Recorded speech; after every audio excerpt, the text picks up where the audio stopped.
chers amis. Une fois de plus, nous voici en ce 26 juillet devant le bus de José Martí, apôtre de l'indépendance, réunis pour célébrer la fête nationale cubaine et honorer aussi le peuple cubain. Une réunion, un rassemblement, tenu dans une période très difficile pour Cuba. Tous les domaines faisant la vie normale d'un pays sont touchés. Le 18 juin 2026, les députés cubains ont adopté un vaste plan de, entre autres, des investissements étrangers dans de nombreux secteurs économiques de l'île. Je cite, « Nous ne renonçons pas au socialisme. Ce qui est débattu ici, c'est un dilemme sur la façon de poursuivre le processus de construction socialiste qui a subi le plus long blocus de l'histoire de la part de la plus grande puissance mondiale, a déclaré au député Miguel Díaz-Canel, président de Cuba. Aujourd'hui, Cuba réclame notre aide. Agissons en continuant au travers de nos organisations à leur apporter. Agissons aussi auprès du gouvernement pour qu'il abandonne cette neutralité qui doit satisfaire dans notre Cuba-ci et en Chine.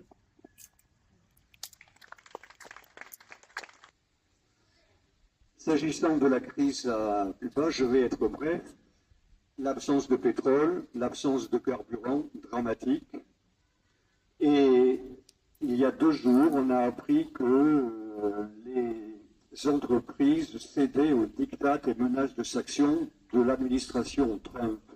La compagnie maritime française CMA-CGM a laissé en rade sur le port de Kingston en Jamaïque des conteneurs remplis de médicaments et matériel médical envoyés par l'ONG espagnole Sodepaz. Celle-ci devrait à nouveau payer leur renvoi en Espagne 12 000 € par conteneur. Il y a 15 jours, on a suspendu l'usage des cartes de crédit à Cuba, Visa et Mastercard. Je remercie évidemment France-Cuba et Cuba Coopération. Et vous savez qu'on aura une soirée de solidarité très importante le 11 septembre à l'espace Jacques Ier d'Aragon. Merci Jean-Michel. Je vais passer la parole à Henri Sierra pour Cuba Coopération, comité de l'Euro. Bonjour à tous, je vous remercie également de votre présence, ça fait toujours chaud au cœur. Et ça fait chaud pour le Cubain également. La fête nationale de Cuba et devant la magnifique statue de José Martí, je voudrais mettre l'accent sur l'attachement du peuple cubain à leur indépendance. Il faut se souvenir qu'il a fallu 3 guerres contre les Espagnols pour obtenir cette indépendance.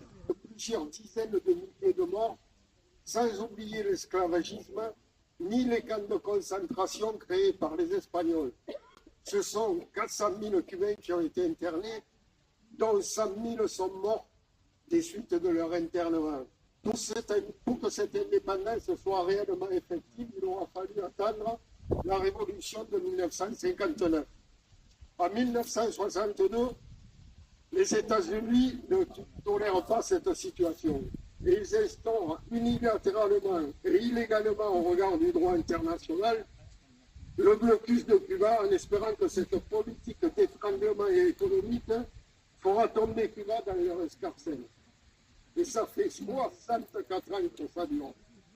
Malgré tous les mauvais coups portés par les États-Unis, les avancées constructives par la Révolution sont très importantes. Juste quelques exemples. En 1959, plus de 40% de la population sont analphabètes. Aujourd'hui, c'est 3,5%. Vous voyez un peu le chemin parcouru. Le développement d'un système de santé. Une recherche médicale de très haut niveau. Pour vraiment étouffer ce peuple, les États-Unis ne cessent d'augmenter les dispositifs. Inscription de Cuba sur la liste des pays soutenant le terrorisme. Menace envers les banques qui feraient du business avec Cuba. Les entreprises étrangères implantées à Cuba doivent cesser leur activité, faute de quoi elles seront sanctionnées par les États-Unis.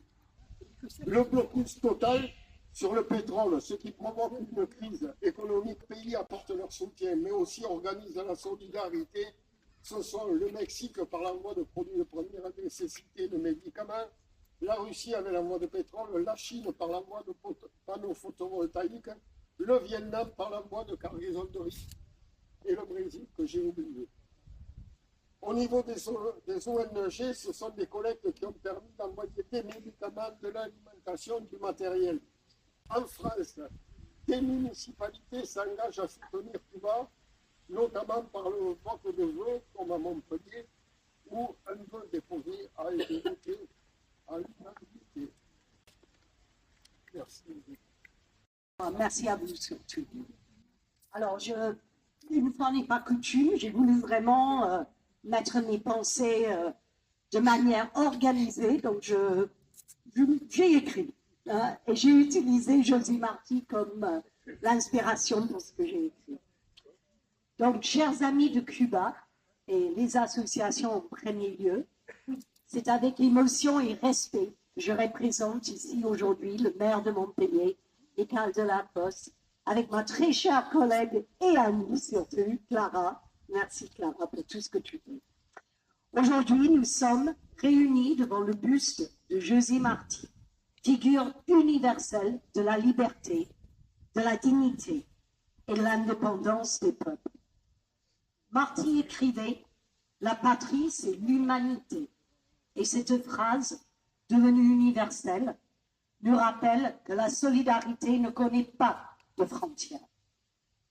Elle nous invite à regarder au-delà des distances géographiques pour reconnaître dans chaque peuple une part de notre propre humanité. Montpellier, notre ville, votre ville, est une ville ouverte sur le monde. Une ville de fraternité, de coopération, une ville de dialogue entre les peuples.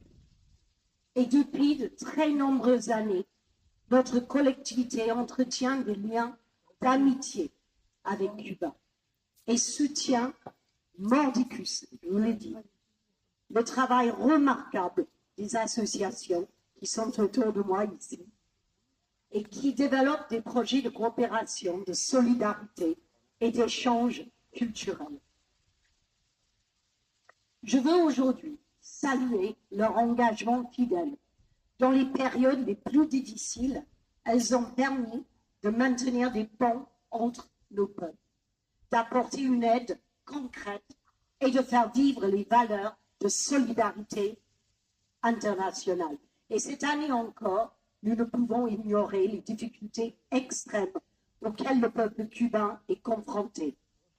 Les conséquences du blocus économique, commercial et financier imposent depuis plus de 60 ans et continuent de peser lourdement sur la vie quotidienne de nos amis cubains. Ces difficultés sont encore aggravées avec le renforcement des sanctions américaines décidées sous l'administration du président impérialiste et fou, je le dis, Donald Trump. Politique à Montpellier, nous croyons que la solidarité est un acte concret. Elle s'exprime par les coopérations, par les échanges universitaires, les initiatives culturelles, les actions humanitaires et le soutien aux associations qui œuvrent chaque jour aux côtés du peuple cubain. Nous croyons également au respect du droit international, au dialogue entre les nations et à la souveraineté des peuples. L'Assemblée générale des Nations unies appelle, année après année, à la levée du blocus, une position largement soutenue par la communauté internationale. Et cette aspiration rejoint notre conviction qu'aucun peuple ne devrait voir son développement entravé par des mesures qui touchent avant tout sa population, le peuple. L'Assemblée générale des Nations unies appelle, année après année, à la levée du blocus, une position largement soutenue par la communauté internationale. Et cette aspiration rejoint notre conviction qu'aucun peuple ne devrait voir son développement entravé par des mesures qui touchent avant tout sa population. Et nous allons l'accueillir les bras ouverts. José Marti nous a laissé une autre pensée qui résonne particulièrement aujourd'hui.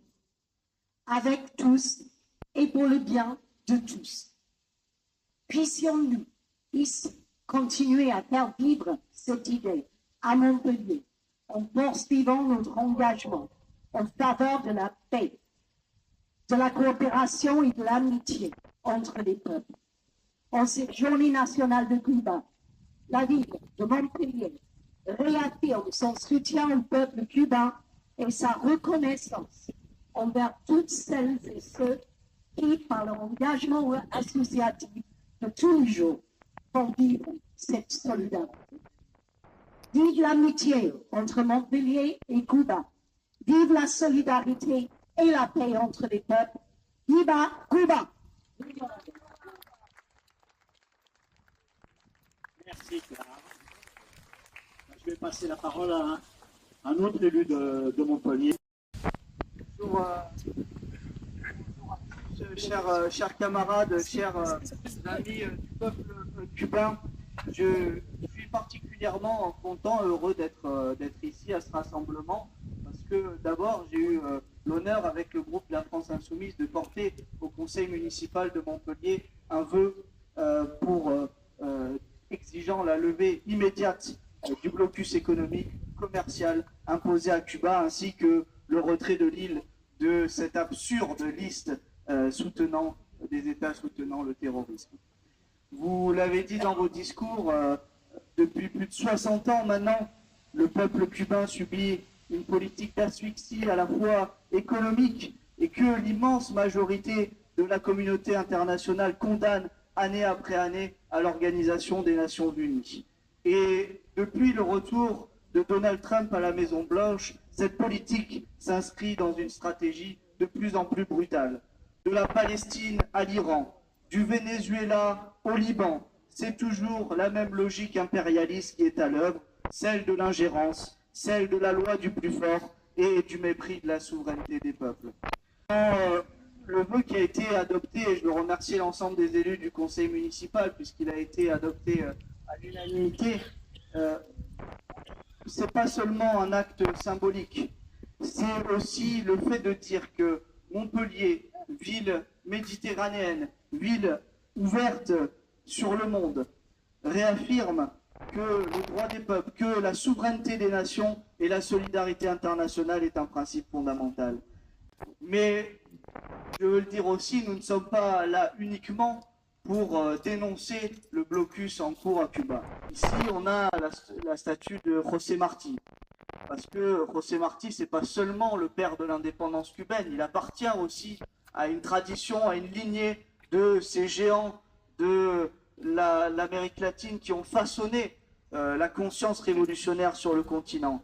On parle avant lui de Miranda, premier libertador qui combattait à Valby sous les couleurs de la Révolution française. On parle de Simón Bolívar, on parle de l'Argentin, le général San Martín, on parle du Dominicain Maximo Gómez, et on parle plus tard aussi de Frantz Fanon, le Martiniquais. Chacun, à leur époque, ont porté une même conviction, celle d'avoir une Amérique libre, souveraine et affranchie de toutes les dominations. Et si Cuba demeure aujourd'hui encore la cible d'un acharnement aussi féroce, c'est précisément parce que cette espérance n'a jamais disparu. Cuba n'a jamais cessé d'être au rendez-vous de la solidarité internationale et il appartient aujourd'hui au peuple du monde entier d'être aux côtés de Cuba. Vive Cuba révolutionnaire, vive les peuples d'Amérique latine, hasta la victoria siempre, venceremos. Pour commencer, au nom des communistes de l'Hérault, je veux remercier chaleureusement France Cuba Hérault, Cuba Coopération et Montpellier Cuba Solidarité de nous donner la parole aujourd'hui. Mais je tiens surtout à saluer en premier lieu les actions que ces associations mènent au quotidien en solidarité avec le peuple cubain. Nous sommes là, 73 ans après l'attaque de la Moncada par Fidel Castro et ses compagnons, à quelques semaines du centenaire de la naissance de Fidel, pour commémorer ce qui constitue l'acte fondateur du mouvement populaire conduisant, quelques longues années après, à la révolution cubaine, qui mettra fin à la dictature de Batista, pour la souveraineté nationale de Cuba, pour l'émancipation humaine et pour la construction du socialisme. De cette attaque de la Moncada naîtra le mouvement du 26 juillet. Héritier de la lutte pour l'indépendance cubaine de José Martí, ce mouvement, emmené par Fidel Castro, va dès lors créer les conditions d'un rapport de force favorable à la prise du pouvoir et à la construction d'une société socialiste. En janvier 1959, Fidel Castro annonce la victoire de la Révolution et la construction d'une société socialiste débarrassée des intérêts états-uniens commence. Ce n'est pas un long fleuve tranquille, loin s'en faut. Évidemment, les États-Unis n'acceptent pas qu'à seulement quelques centaines de kilomètres de leur côte se construise une société socialiste. Cela leur est tellement insupportable qu'après avoir tenté d'envahir la baie des Cochons et avoir été mis en échec, voire en déroute, ils mettent en œuvre, dès le début des années 60, un embargo sur Cuba. Cet embargo est devenu blocus, le blocus le plus long, le plus injuste et le plus cruel de l'histoire, condamné à 33 reprises par l'Assemblée générale des Nations unies. Si ce blocus n'a pas empêché la construction d'une société socialiste, il a néanmoins gravement entravé le développement économique et social de Cuba. Depuis le mois de janvier dernier, ce blocus économique est doublé d'un blocus énergétique, empêchant toute livraison de pétrole sur le territoire, mettant ainsi clairement l'économie en faillite, asphyxiant les services publics et la vie quotidienne des Cubains. Les conséquences sont dramatiques, notamment pour les hôpitaux. Les États-Unis entendent ainsi mettre à genoux tout un peuple qui refuse de renoncer à sa souveraineté. Aujourd'hui, la France, alors qu'elle condamne chaque année le blocus à l'ONU, ne mène aucune action face à cette situation. Aucune action de solidarité, mais aucune action non plus pour lutter contre l'amplification de l'extraterritorialité du droit états-unien, qui ouvre la possibilité de poursuivre devant les tribunaux américains toute entreprise, où qu'elle soit dans le monde, qui commercerait avec Cuba. Cette extraterritorialité est bien entendu complètement contraire au droit international, piétinée une fois de plus par l'impérialisme états-unien qui rêve de faire de Cuba la 51e étoile de son drapeau. Après les menaces d'annexion, d'intervention militaire et d'invasion, l'offensive idéologique contre Cuba a encore frappé ces derniers jours, avec la présentation par Marco Rubio d'un rapport intitulé « Cuba, la capitale du communisme du XXIe siècle ». À la lecture de ce rapport, on pourrait presque se demander si ce n'est pas Cuba qui passe son temps à attaquer les États-Unis. La haine des dirigeants américains pour Cuba est en tout cas entrée dans une phase où les couteaux s'aiguisent pour justifier une intervention sur le sol cubain, tout en créant les conditions de la criminalisation de toute réaction sur le sol états-unien. Les communistes tiennent à saluer à nouveau le peuple cubain qui résiste avec courage et la dignité dont ils ont toujours fait preuve face à ce blocus criminel. Comme l'a dit récemment le président cubain Miguel Díaz-Canel, et je cite, « Cuba n'est pas un État failli, Cuba est un État assailli. Cuba est un État confronté à une agression multidimensionnelle, à une guerre économique, à un blocus intensifié et à un blocus énergétique. Cuba est un État menacé qui ne se rend pas, et malgré tout, et grâce au socialisme, Cuba est un État qui résiste, crée et à n'en pas douter un État qui va gagner. » Alors que nous nous apprêtons à célébrer le centenaire de la naissance de Fidel Castro, il importe de lui rendre hommage à plusieurs titres. Le titre du meneur d'hommes à la Moncada, dans la Sierra Maestra ou à la baie des Cochons, mais aussi celui du chef d'État, qui a su transformer la conquête du pouvoir en construction concrète d'un nouveau modèle de société, sans jamais renier, malgré les contraintes extérieures, ses engagements pour la solidarité internationale, la paix et la justice. Le Parti communiste français est depuis toujours fortement engagé aux côtés du peuple cubain. Aujourd'hui, le Parti communiste français poursuit et amplifie son action, d'abord par la solidarité concrète, en collectant des dons financiers et matériels pour envoyer du matériel médical à Cuba. Mais cette solidarité doit aussi être politique et c'est le sens de notre présence aujourd'hui. Pour faire connaître la réalité à Cuba et les impacts du blocus, tant pour le peuple cubains que pour les peuples du monde. Cuba doit demeurer une étoile dans la nuit qui nous montre la voie vers la construction du socialisme pour l'émancipation humaine. Viva Cuba!